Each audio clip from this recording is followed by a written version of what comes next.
امریکی صدر کی بیٹی اور مشیر خاص ایوانکا ٹرمپ گلوبل انٹرپرینورشپ سمٹ میں شرکت کے لیے بھارت کے شہر حیدرآباد میں ہیں، جہاں انہوں نے بھارتی وزیر اعظم نریندر مودی سے ملاقات کی اور دونوں نے مل کر اس 3 روزہ بین الاقوامی کاروباری اجلاس کا افتتاح کیا۔ حیدرآباد پہنچنے پر ایوانکا ٹرمپ کا زبردست استقبال کیا گیا۔ ان کی تصویروں سے سجے بڑے بڑے بل بورڈ سڑکوں کے کنارے آویزاں ہیں، جبکہ ان کی حفاظت کے لیے شہر میں 10,000 سے زیادہ پولیس اہلکار تعینات کیے گئے ہیں۔ انتظامیہ نے صفائی کی مہم کے دوران پورے شہر سے گدہ گروں کو بھی ہٹا دیا۔ اس اجلاس میں دنیا کے 150 ملکوں سے تقریباً 1,500 کاروباری افراد اور سرمایہ کار شرکت کر رہے ہیں۔ گزشتہ سال بھارت اور امریکہ کے درمیان تقریباً 115 ارب ڈالر کی تجارت ہوئی تھی۔ بالکل سارا، اور بھارت میں اس اجلاس سے کیا توقعات وابستہ کی جا رہی ہیں، آئیے دیکھتے ہیں۔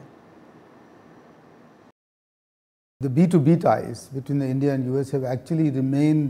بھارت اور امریکہ کے کاروباروں کے درمیان تعلقات دونوں جانب کی صرف بڑی کمپنیوں تک محدود ہیں۔ This summit, اس اجلاس کے ذریعے ہماری کوشش ہے کہ تعلقات اگلی 1,000 یا 500 کمپنیوں کے درمیان بھی فروغ پائیں، خصوصاً بھارت کے چھوٹے اور درمیانے درجے کے کاروباروں تک اور امریکہ کے بھی۔ I'm hoping also in the US. اس قسم کے ایونٹ سے امیڈیٹلی زمینی سطر پر کوئی بہت زیادہ فرق نہیں پڑتا ہے، and it is true not only for India but every where.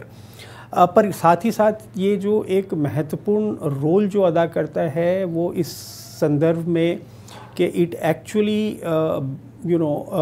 brings the focus on a particular issue which is very, very critical and important for a country like India.